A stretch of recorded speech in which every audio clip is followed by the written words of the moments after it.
দ্বিতীয় শ্রেণীর শিশু মিমের হাতে যে ব্যাংকটি, তার মধ্যে আছে ৩ বছর ধরে জমানো সাইকেল কেনার টাকা। কিন্তু বন্যাপীড়িত মানুষের জন্য ছোট্ট শিশুটি নিজের শখ উৎসর্গ করে পুরো ব্যাংকটি তুলে দিলেন ত্রাণ সংগ্রহ করা কর্মীর কাছে।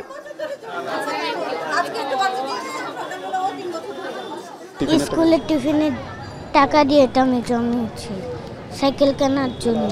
আমি পুরো ব্যাংকটাই দিয়ে দিচ্ছি। ঠিক আছে বাবা, তাহলে দিতে পারো, আমি সাইকেল পরে কিনবো। আর আমার মেয়ে পরে হচ্ছে ক্লাস 2-তে, ওই 3 বছর ধরে এটা জমাইছে এবং এটা বর্তমানে এখন ফুল। বন্যা দুর্গত জেলাগুলোর জন্য ত্রাণ সংগ্রহ করা বৈষম্য বিরোধী ছাত্র আন্দোলনের ক্যাম্পে দেখা যায় শিশু, নারী, শিক্ষার্থী সহ নানা শ্রেণী পেশার মানুষের সম্মিলন। দুর্যোগের দিনে কাঁধে কাঁধ মিলিয়ে বিপদ কাটিয়ে ওঠার এক অভূতপূর্ব প্রচেষ্টা।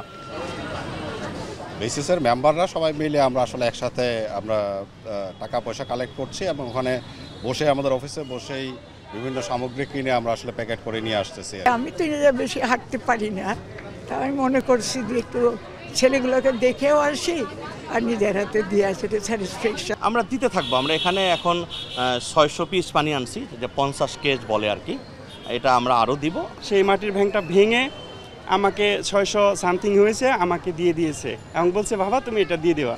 কিছু টাকা দিয়েছি, চেষ্টা করেছি যতটুকু সম্ভব।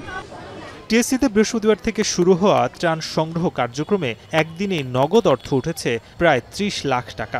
আজও নগদ অর্থ দিয়ে যেমন অনেকেই সহায়তা করছেন, পাশাপাশি দিচ্ছেন শুকনো খাবার, ওষুধ ও কাপড়। বৈষম্য বিরোধী ছাত্র আন্দোলনের সমন্বয়করা বলছেন, যদিও বিপুল পরিমাণ শুকনো খাবার আসছে, কিন্তু বেশি দরকার শিশু ও পশু খাদ্য। এছাড়াও দরকার পানি বিশুদ্ধকরণ ট্যাবলেট, চার্জার লাইট, মশার কয়েল ও পাটি। চিরা হোক, মুড়ি হোক, বিস্কিট হোক কিংবা ফার্স্ট এইড মেডিসিন হোক, যাই হোক না কেন, তারা কিন্তু সেটা দিয়ে আমাদের সাথে স্বতঃস্ফূর্তভাবে অংশগ্রহণ করছে। এবং আমরা দেখতে পেয়েছি যে এখানে আসলে কোনো ধর্ম, মত কিংবা রাজনৈতিক মতাদর্শ এখানে প্রাধান্য না পেয়ে আমরা যে সহযোগিতা করছি, সেই সহযোগিতার বিষয়টিও সবচেয়ে বেশি গুরুত্ব দেওয়া হচ্ছে। ইতোমধ্যেই বন্যা কবলিত এলাকায় ত্রাণ বোঝাই বেশ কিছু ট্রাক ও 20টি বোট পাঠিয়েছে সংগঠনটি। আবহাওয়া অধিদপ্তর এখানে গাফিলতি করেছে, তাদের দায়িত্বের অবহেলা করেছে। কারণ এখন আধুনিক যত আবহাওয়ার যত ব্যবস্থা রয়েছে, এটা 3 থেকে 15 দিনের মধ্যেই সকল পূর্বাভাস দেওয়া যায়। বৈষম্য বিরোধী ছাত্র আন্দোলনের নামে অনেকেই মুঠোফোনে অর্থ সংগ্রহ করছেন। সেসব ব্যাপারে সতর্ক থেকে সঠিক নম্বরে অর্থ সহায়তা পাঠানোর আহ্বান জানিয়েছে সংগঠনটি। নাজমুস সাকিব, এখন, ঢাকা। সানবিট সব দিবে সামাল।